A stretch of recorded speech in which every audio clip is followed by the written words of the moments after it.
بسم اللہ الرحمن الرحیم۔ ناظرین، آج ہم علامہ بدیع الزمان نورسی رحمۃ اللہ علیہ کی تحریر کردہ تفسیر مقالات میں سے 28واں مقالہ جو کہ جنت کے بارے میں ہے اس حوالے سے پڑھیں گے۔ تو آئیے پڑھتے ہیں 28واں مقالہ۔ بسم اللہ الرحمن الرحیم۔ وبشر الذین آمنوا وعملوا الصالحات ان لهم جنات تجری من تحتها الانہار كلما رزقوا منها من ثمرة رزقا قالوا هذا الذي رزقنا من قبل وأتوا به متشابها ولهم فيها أزواج مطهرة وهم فيها خالدون۔ سورة البقرہ۔ دائمی جنت کے بارے میں گردش کرنے والے کچھ سوالات کے مختصر جوابات۔ قرآن کریم نے جنت کے بارے میں جو کچھ بیان کیا ہے وہ کیا ہے؟ وہ چونکہ بذات خود جنت سے زیادہ خوبصورت، اس کی حوروں سے زیادہ لطیف اور سلسبیل سے زیادہ میٹھا ہے، اس بنا پر اس نے کسی کے لیے کچھ کہنے کی گنجائش ہی نہیں چھوڑی ہے۔ البتہ ہم ان خوبصورت، بلند و بالا، ازلی و ابدی اور تابناک آیات کے قریب پہنچنے کے لیے سیڑھی کی کچھ زینے استعمال اور کچھ نکتے ذکر کریں گے جو کہ اس قرآنی جنت کے پھولوں کا ایک نمونہ ہوں گے، اور ان کی طرف ہم رمزوں پر مشتمل 5 سوالات و جوابات کے ذریعے اشارہ کریں گے۔ جی ہاں، جنت جس طرح تمام معنوی لذائذ پر مشتمل ہے اسی طرح تمام جسمانی لذائذ پر بھی مشتمل ہے۔ سوال، اور اس ویڈیو میں ایک ہی سوال کی وضاحت ہوگی، بقیہ جو سوال و جواب ہوں گے تو وہ انشاءاللہ تعالیٰ اگلی ویڈیوز میں بتا دی جائیں گے۔ سوال، جسمانیت جو کہ ازبس، قاصر، ناقص، متغیر، غیر مستقر اور المناک ہے، اس کا ابدیت اور جنت کے ساتھ کیا تعلق ہے؟ روح کے لیے اگر کچھ عالی قسم کی لذات ہیں تو اس کے لیے وہی کافی ہیں؟ ان جسمانی لذات کی خاطر حشر جسمانی کیوں ضروری ٹھہرا؟ الجواب، مٹی جس طرح پانی، ہوا اور روشنی کے بنسبت اگرچہ کثیب ہے، لیکن یہ تمام مصنوعات الہیہ کا سرچشمہ اور دارومدار ہونے کی وجہ سے معنوی طور پر دوسرے عناصر پر فوقیت رکھتی ہے، اس طرح نفس انسانی اگرچہ کثیف ہے لیکن جامعیت کے راز کی روح سے تمام انسانی لطائف پر فوقیت رکھتا ہے، بشرطے کہ تزکیہ حاصل کر لے۔ اسی طرح جسمانیت اسماء الہیہ کی تجلیات کا جامع ترین، ہمگیر اور غنی ترین آئینہ ہے، اور وہ آلات کے جو رحمت الہیہ کے خزانوں کے تمام ذخیروں کا ماپ تول کرنے پر قدرت رکھتے ہیں، وہ صرف جسمانیت میں پائے جاتے ہیں۔ مثال کے طور پر زبان میں پائے جانے والی قوت ذائقہ اگر انواع و اقسام کی خوردنی اشیاء کے تعداد کے حساب سے رزق کو چھکنے والی مختلف پیمانوں پر مشتمل نہ ہوتی تو ان میں سے ہر ذائقے کو علیحدہ علیحدہ محسوس نہ کر سکتی تھی، اور نہ ہی ان میں سے ہر ذائقے کی امتیازی پہچان کر سکتی تھی۔ پھر یہ بھی ہے کہ اکثر اسماء الہیہ کی تجلیات کی معرفت، ذوق، علم اور ان کا احساس و ادراک کرنے والے آلات وغیرہ جسمانیت میں ہی پائے جاتے ہیں۔ پھر یہ کہ وہ استعداد و قابلیات جو کہ انتہائی مختلف قسم کی بے انتہا لذیذ اشیاء کو محسوس کرتی ہیں، وہ بھی جسمانیت میں ہی پائی جاتی ہیں۔ یعنی مسئلہ بہت اہم مسئلہ، مثلا بعض گروہ کہتا ہے کہ یعنی جنت کے لیے صرف روح کافی ہے، جنت جانا کے لیے جسمانی جسم کے ساتھ یعنی بدن کے ساتھ جنت کے جانا کی کیا ضرورت ہے؟ اصل لذت لینے والا کون ہے؟ روح ہے، یعنی جسم نارمل مر جاتی ہے، بوسیدہ ہوتی ہے، لیکن روح نہیں مرتی ہے، اور اصل ذوق لینے والا روح ہے۔ اس لیے وہ لوگ کہتے ہیں کہ یعنی جسمانی حشر یعنی دوبارہ زندگی جسمانی نہ ہو جائے گا، صرف روح کی لحاظ سے ہو جائے گا، یا غلط ہے؟ کیونکہ یہاں کیوں جسمانی حشر کیا دوبارہ انسان کے اپنا بدن کے ساتھ اللہ تعالیٰ کے دوبارہ زندہ کرے گا؟ کیوں؟ یہاں اوپر کی پورا بتایا ہوا معنی، یعنی مثلا مثال دیا، یعنی پانی لطیف ہے، ہوا مٹی کی نسبت لطیف ہے، لیکن اللہ تعالیٰ کے اکثر اسماء کی تجلی مٹی کے اوپر ہوتی ہے، اور اکثر اسماء الہی کی مزینت مٹی سے نکلتی ہے۔ یعنی مثلا ہوا پانی کے مقابلے میں مٹی کے اندر جتنا پودے پھولوں اللہ تعالیٰ کے مختلف اسما کی تجلی مٹی سے ظاہری کثیف ہے، لیکن سب سے کسی زیادہ مطلب اسما یعنی ہلکی ہے، یعنی کثیف مطلب یعنی ہلکی ہے، اس کی جسمانیت ہے، اور یعنی مثلا یہ پانی لطیف ہے، یعنی کثیف نہیں ہے، ہوا کثیف نہیں ہے، جاری ہے، لیکن کثیف چیز کیا کرتی ہے؟ ادھر ادھر نہیں جاتی ہے، ثابت. مثلا یہ کتاب کثیف ہے، جی یعنی انسان کی جسم کثیف ہے لیکن روح لطیف ہے، یعنی روح کی جولان ہوتی ہے، لطیف چیز کی جولان ہوتی ہے، کثیف چیز جولان یعنی ادھر ادھر یعنی ہر جگہ اکثر جگہ میں ملنا، اس کے لیے یعنی وہ ثابت ہوتی ہے. مثلا کثیف یعنی کسی کو آپ ٹچ کر سکتے ہیں، لطیف ٹچ کر سکتے ہیں، ٹچ کر سکتے ہیں لطیف کو ٹچ نہیں کر سکتے، اکثر اور یعنی سخت چیز ہوتی ہے، ہم یعنی جمع چیز یعنی اس کا جن کو آپ دیکھ سکتے ہیں، ٹچ کر سکتے دیکھ ہیں، کر سکتے ہیں. اور مثلا مٹی پانی اور ہوا کے مقابلے میں وہ کثیف ہے، یعنی اس کے خدورتی ہے، لیکن اس کے اندر اللہ تعالیٰ کے سب سے زیادہ اسما تجلی کرتے ہیں. اس کے مقابلے میں انسان کے نفس دوسرا لطیفہ کے انسان کے اندر دوسرا لطیفہ کے مقابلے میں یعنی دوسرا مخصوصات کے مقابلے میں کثیف ہے، لیکن سب سے اللہ تعالیٰ کی پہچان اس کے اوپر ہو، لیکن بشرط یہ کہ تربیت کرنا کے ساتھ.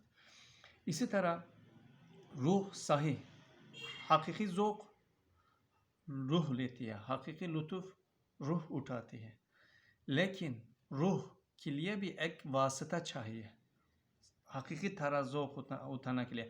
مثلا یہ زبان نہ ہو انسان کی، روح اتنا کھانا ہوا چیزوں کے ذائقہ کیسے لے لے گا؟ یعنی ذائقہ لینے والا روح ہے، لیکن وہ روح یا زبان کی آلات کے ذریعہ اس کی وجہ سبب سے وہ مختلف ہزاروں قسم کے مختلف ذائقہ لے سکتی ہے. مثلا روح سنتی ہے، لیکن یہ کان نہ ہو، وہ مختلف آوازوں کے ذوق شوق اور روح اتنا نہیں لے سکتی ہے. دیکھنے والا روح ہے، لیکن یہ آنکھ کے ذریعہ روح دیکھتی ہے، اور مختلف منظر یا آنکھ کے ذریعے روح کے لیے اور زیادہ نظر آتی ہے. اور اکثر اسماء الہیہ جسم پر متجلی ہوتے ہیں. مثلا اگر انسان کے جسم نہیں ہو، بیمار شافی کے اسما کیسے سمجھایا کہ کیا چیز ہے؟ کیونکہ بیماری جسم پر آتی ہے. انسان وہ جسم سے اللہ تعالیٰ کے شفا ملنے سے شافی اسم کی تجلی سمجھ آتی ہے. اسی طرح بہت اسماء الہیہ جسم پر تجلی کرتی ہے. اس لیے یعنی روح جسم کے ذریعہ حقیقی طور پر کمال کی درجہ لطف لے سکتی ہے. اگر جسم نہ ہو، روح کے لیا ہوا لطف اندازی ہونا یا روح کے لیے ذوق اتنا نہیں ہو جائے گا. اس لیے مرنا کے بعد جسم کے ساتھ جنت کے جانا اس لیے ضروری ہے کہ تاکہ پورا جنت کی ذوقوں سے لذتوں سے پورا طرف سے لطف اندوز ہونے کے لیے جسم ضروری ہے. اگر جسم نہ ہو، روح کمال کے درجہ میں ذوق اور لذت نہیں لے سکتا. ہاں بس اگر کائنات کی حرکات اور انسان کی جامعیت سے یہ بات سمجھ میں آتی ہے کہ اس کائنات کا صانع یہ چاہتا ہے کہ اس کائنات کو اپنے رحمت کے تمام خزانوں کا تعارف کرائے، اسے اپنے اسماء حسنی کی تمام تجلیات کا تعارف کروائے، اور اسے اپنے تمام احسانات کی لذتوں کے ذائقے سے آشنا کرائے، جیسا کہ 11ویں مقالے میں ثابت کیا گیا ہے.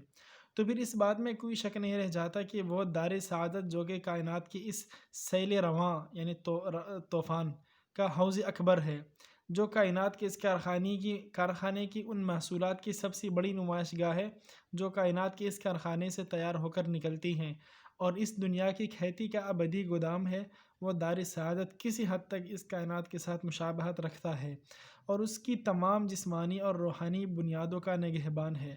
اور یہ کہ وہ صانع، حکیم اور عادل رحیم ان جسمانی آلات کو ان کے وظائف کی اجرت ان کی خدمات کی مکافات اور ان کی مخصوص عبادات کے طور پر انہیں ان کی حسبی قابلیت لذتوں سے نوازے گا، وگرنہ بصورت دیگر ایسی صورتحال سامنے آئے گی جو اس کی حکمت، عدالت اور رحمت کی بالکل منافی، اور اس کی رحمت کی حسن و جمال اور اس کی عدل و انصاف کے کمال کے مطلقاً مخالف ہوگی۔ ہاں، مسئلہ آخرت کیا ہے؟ اس دنیا کے محصولات کے گودام ہے، یعنی انسان اس دنیا میں کتنا کیا چیز کرتے ہیں، وہ کیا ہوا خیر یا شر آخرت میں جمع ہوتے ہیں. یعنی اگر خیر ہے جنت کی طرف میں، اگر شر ہے جہنم کی طرف میں.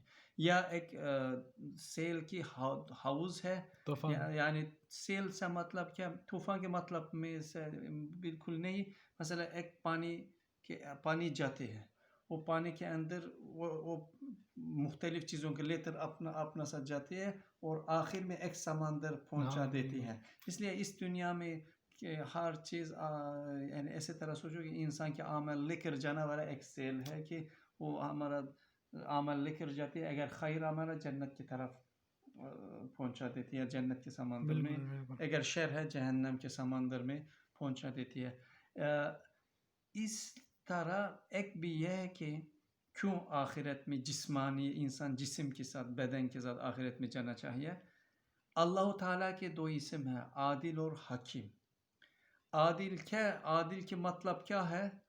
ہر حق اس کے حق کے مالک کے دینا ہے. یعنی مثلا میرا کیا حق ہے، اس کا بالکل میرا حق دینا ہے، اچھا ہی یا برا ہی. یعنی میں برا کیا، برا کے مقابلہ دینا، اچھا کیا، اچھا کے مقابلہ دینا ہے. اور حکیم ہے کیا ہے؟ ہر چیز کی حکمت کے ساتھ کام کرنا والا کیا حکیم بولتے ہیں. یعنی فضول کام نہیں کرتے، ہر چیز حکمت کے ساتھ.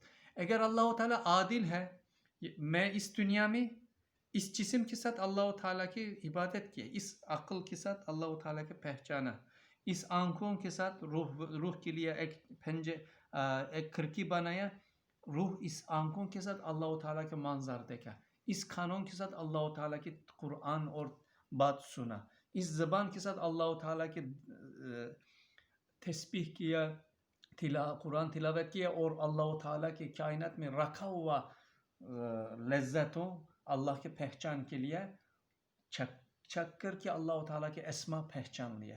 اس جسم کے ساتھ نماز پڑھا، اس جسم کے ساتھ روزہ رکھا. یعنی یہ پورا عبادت روح اکیلے ہی نہیں کیا، یہ جسم کے ساتھ کیا. اس لیے اگر اللہ تعالیٰ عادل ہے، یہ جسم اتنا اللہ تعالیٰ کے لیے کام کیا، یہ جسم پھینک کر کے بوسیدہ کرے گا صرف روح کے جنت میں لے کر جانا، یہ عدالت کے موافق نہیں ہے. عدالت کے لیے کیا چاہیے؟ اگر یہ جسم اللہ کے لیے خدمت کیا، یہ جسم اپنا مکافات پھر روح کے ساتھ ملنا چاہیے. اس لیے اس کے لیے ابدی اور جسمانی جنت آخرت چاہیے. ہاں، اگر یہ جسم اللہ کی مخالفت کیا، اس آنکھوں کا حرام دیکھا، کانوں کا حرام سنا، دماغ سے اللہ تعالیٰ کے مخالف شرک بات سوچا، یہ جسم کے ساتھ حرام کی طرف چلا گیا، اللہ کی بات نہیں مانا، یہ بھی ضرورت ہے کہ یہ جسم بھی اپنا سزا ملنا چاہیے، صرف روح نہیں. اور یہ بھی ہے، ہم کہتا ہے یعنی اگر جسم جنت میں نہیں جائے گا، روح مکمل طور پر وہ جنت سے لطف اندوز نہیں ہو سکتا. اور اگر یہ جسم جہنم نہیں جائے گا، روح جہنم سے اتنا سزا اور عذاب نہیں ملے گا. اس لیے یہ جسم کے ساتھ روح اگر خیر کیا، چاہیے کہ روح جسم کے ساتھ جنت میں مکافات ملی. اور یہ جسم کے ساتھ اگر شر کیا، خلاف کیا، عدالت اور حکمت یہی چاہیے کہ یہ جسم کے ساتھ سزا ملے. کیونکہ حکمت یہ اگر صرف روح کافی ہوتا تھا، اس دنیا میں بھی جسم کی ضرورت نہیں تھا.